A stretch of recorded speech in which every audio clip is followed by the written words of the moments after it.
শনিশ্চর হইলে সন্তুষ্ট গ্রহ দোষ কটি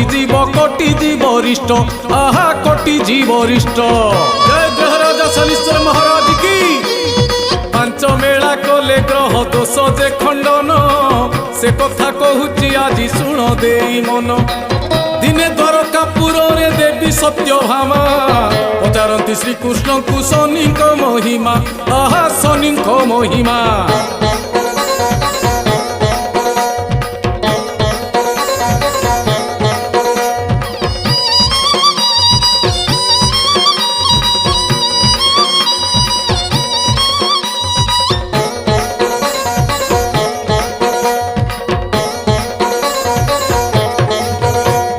শ্রীকৃষ্ণ কুহন্তি শুণ কহুচি বিস্তারি